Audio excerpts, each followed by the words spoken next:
तू अनोळखी तरी सोबती या मालिकेच्या येणाऱ्या भागामध्ये धमाकेदार असा ट्विस्ट येणार आहे.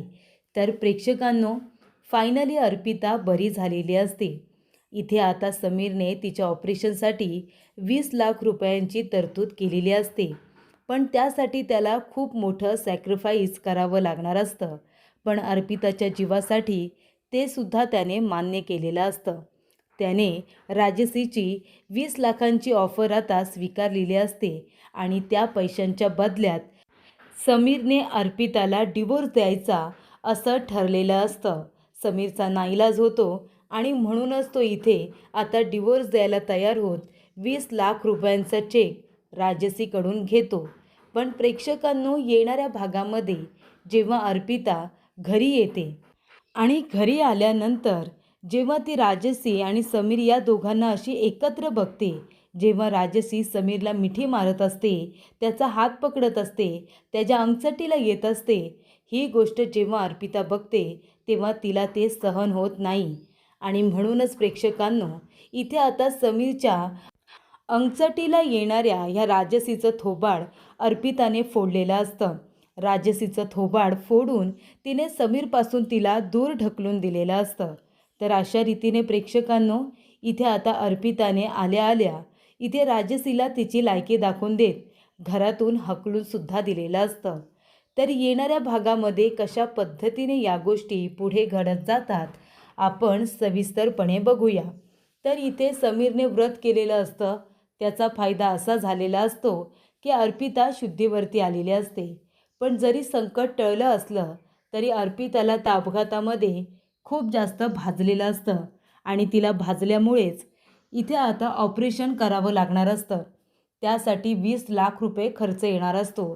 डॉक्टर समीरला म्हणतात की आपल्याकडे 2 दिवस नाही आहेत, आपल्याला लवकरात लवकर ऑपरेशन करावं लागणार आहे. तेव्हा इथे सगळेजण टेन्शनमध्ये येतात की 20 लाख रुपये आपण कुठून आणायचे. तेव्हा चालकरी इथे आता राजेंद्र काका, राजेंद्र देशमाने यांना समजवायला आलेले असतात की तुम्ही नका काळजी करू, आपण एवढे सगळेजण आहोत ना चाळकरी एकत्र, आपण आपल्या अर्पिताला बरं करू. ती प्रत्येक वेळी सगळ्यांची मदतच करत असते, मग तिला गरज असताना आम्ही मदत नाही करणार का?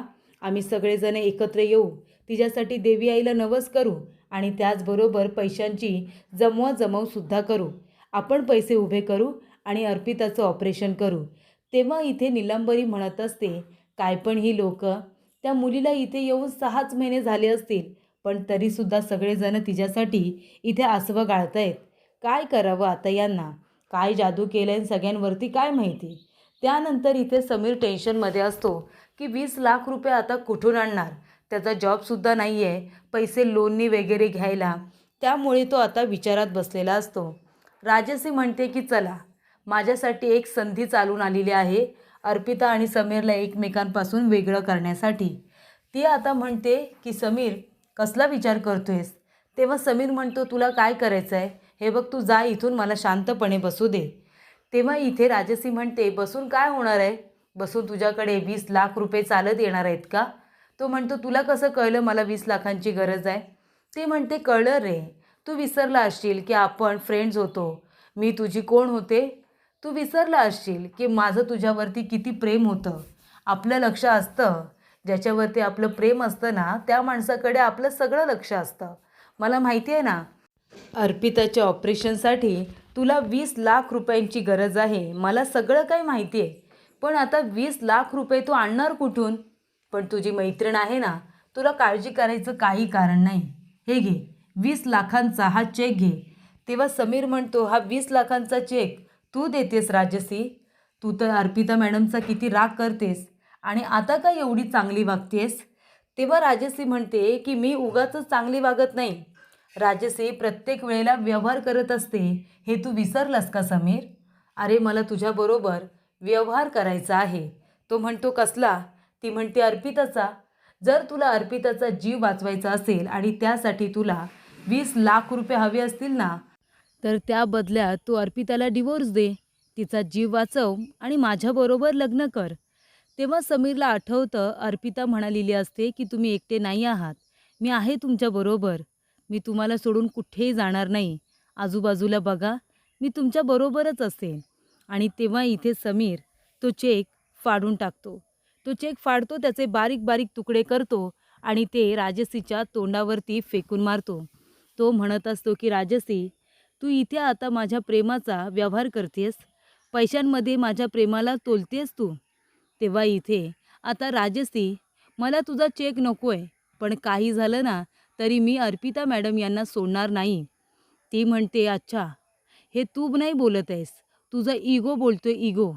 पण कसं आहे ना, समीर, सगळ्याचं सोंग करता येतं रे, पण पैशाचं सोंग आहे ना करता येत नाही. जेव्हा तुझी अक्कल ठिकाणावरती येईल ना, तेव्हा तुला सगळं काही समजेल. कळलं तुला?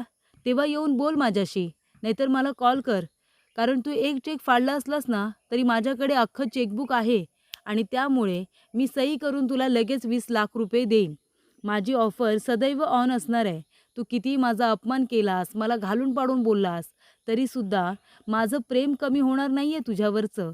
तेव्हा एक काम कर, अक्कल ठिकाणावरती आली की मला कॉल कर, मी तुला 20 लाख रुपये देईन. कारण माझी ऑफर तुझ्यासाठी सदैव ऑन असणार आहे. तेव्हा तू आता इथे अर्पिताच्या भल्याचा विचार करत नाही आहेस, तरी तो इगो समोर आणतो आहेस. पण अर्पिताचं ऑपरेशन करायचं असेल ना, तर तुला पैसेच लागणार आहेत द्यायला आणि ते 20 लाख रुपये तुला मीच देऊ शकते. कारण कसं आहे ना, माझ्याकडे पैसा आहे, तो तुझ्याकडे नाही आहे. तर पैसा घे आणि माझ्याबरोबर लग्न कर, असं राजश्री म्हणते आणि तिथून निघून जाते. तेव्हा समीर आता तिथेच विचार करत असतो की करावं तर काय करावं. कारण राजश्रीने दिलेली ऑफर तो जरी मान्य करत नाही, तरी 20 लाख रुपये ही रक्कम काही छोटी नाही. ती उभी कुठून करणार. आणि तेव्हा इथे प्रेक्षकांनो, आता समीर त्याच गोष्टीचा विचार करत असतो. तो म्हणतो, नाही नाही, ठीक आहे, 2 दिवस आहेत ना माझ्याकडे, 2 दिवसांमध्ये मी काही करून पैसे जमा करेनच. आणि त्यासाठी तो आता खूप लोकांकडे फोन करतो, त्यांच्याकडे पैसे मागत असतो. पण सगळेजण काही ना काहीतरी अडचण सांगतच असतात. पण त्यानंतर प्रेक्षकांनो, इथे आता हॉस्पिटलमध्ये गेल्यानंतर सगळेजण म्हणत असतात की जीजू आता काय करायचं, निक्की विचारते. सलीलसुद्धा म्हणतो की दादा, अरे डॉक्टर आल्या होत्या, विचारत होत्या तुला. तेव्हा इथे समीर म्हणतो, तुम्ही काळजी करू नका, आपल्याकडे वेळ आहे ना, 2 दिवस आहेत ना, मी 2 दिवसांमध्ये कसेही पैसे जमा करेन.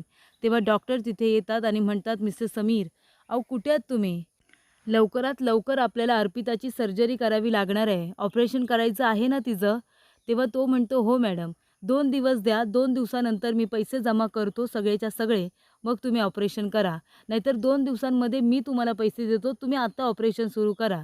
डॉक्टर म्हणतात, तसं नाही करता येत, ही सर्जरी खूपच जास्त महाग असते आणि त्यामुळे आधी तुम्हाला पैसे जमा करावे लागतील आणि त्यानंतरच आम्ही ऑपरेशनला सुरुवात करतो.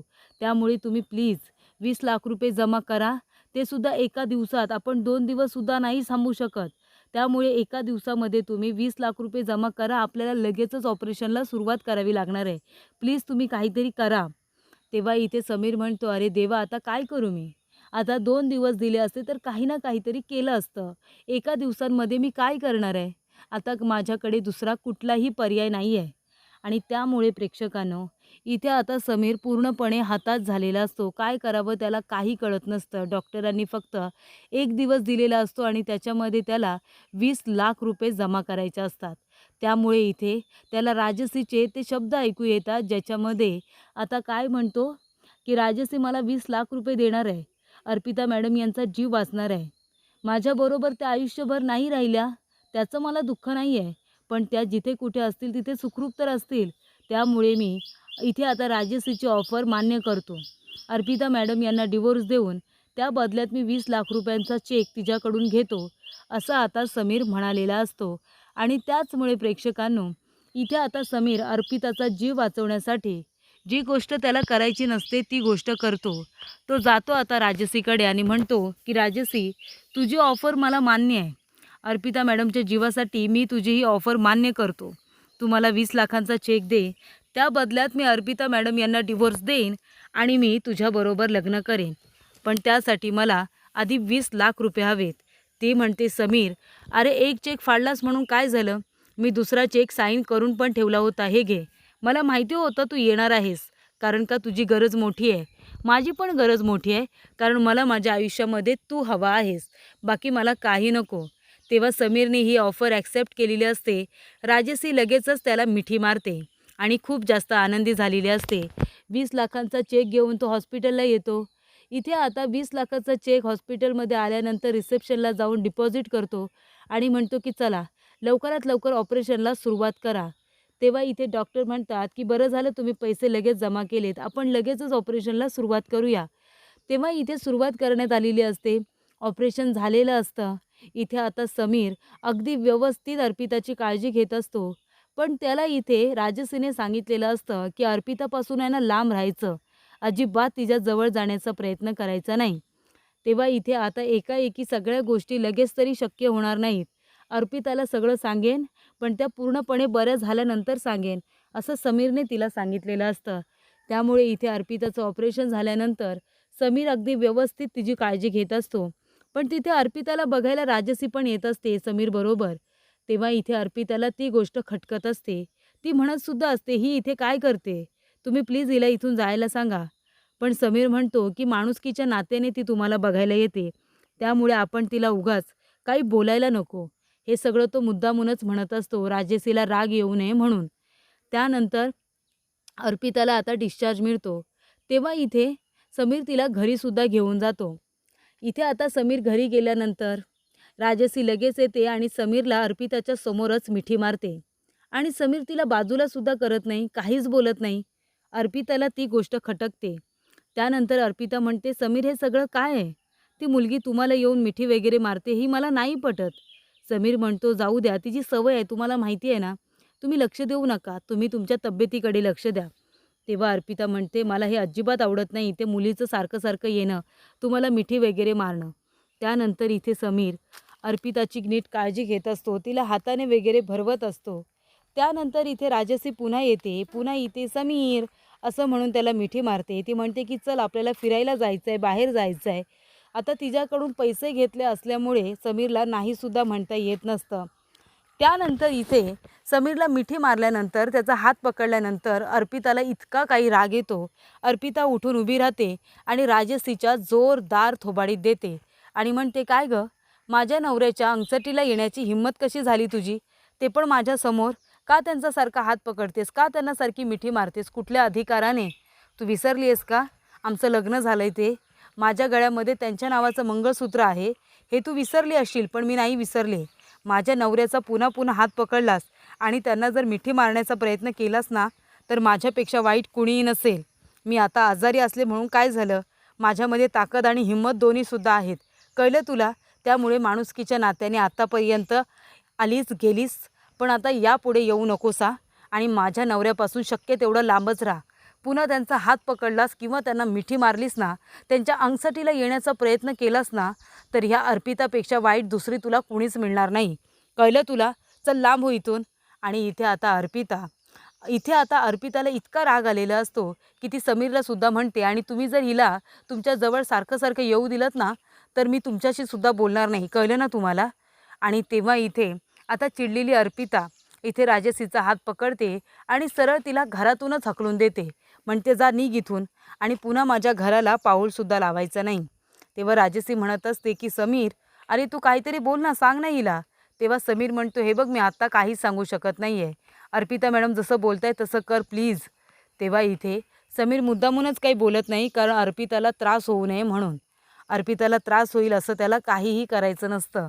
तो आता इथे राजश्रीकडून वेळ मागत असतो. ती म्हणत असते, "लगेच सांग की तू तिला डिवोर्स देतोयस म्हणून." पण तिची तब्येत अजून पूर्णपणे बरी झालेली नसते. त्यामुळे समीर म्हणत असतो की लगेच काही सांगता येणार नाही, तू थोडे पेशन्स ठेव ना. पण इथे आता राजश्री काही ऐकायला तयार नसते आणि म्हणूनच ती मुद्दामून इथे आता अर्पिताच्या समोर समीरला इथे लगट करण्याचा प्रयत्न करत असते, जवळ जाण्याचा प्रयत्न करत असते. अर्पिताला भयंकर राग येतो. अर्पिता तिचा हात पकडते, जोरदार थोबाडीत देऊन समीरपासून दूर करते. अशा पद्धतीने इथे आता अर्पिताने राजश्रीला धडा शिकवलेला असतो आणि एका बायकोच्या अधिकाराने नवऱ्यावरती हक्क गाजवत इथे राजश्रीला आता घरातून बाहेर काढते आणि समीरला पण सक्त ताकीद देते तिच्यापासून 4 हात लांबच राहायचं. मला ही गोष्ट अजिबात आवडणार नाही की मी असताना किंवा नसताना या मुलीने तुमचा हात पकडलेला किंवा तुम्हाला मिठी मारलेली मला चालणार नाही. तिला असेल ती सवय, पण दुसऱ्यांना जाऊन मिठी मार म्हणावं, माझ्या नवऱ्याला नाही, असं अर्पिताने स्पष्टपणे सगळ्यांदेखत आता राजश्री आणि समीर दोघांना सुद्धा सांगितलेलं असतं.